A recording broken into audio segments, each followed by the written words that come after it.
Hey guys, just look at this weld. You see that strong, solid joint? This one's done using the 7018 welding rod, the most trusted rod for pro welders all across the USA.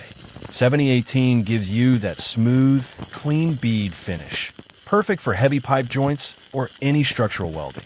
No weak spots, no mess, just a pure, strong connection.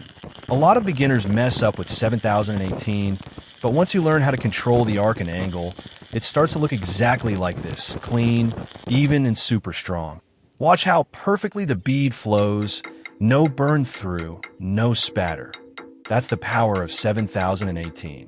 It's the rod that separates amateurs from real pros.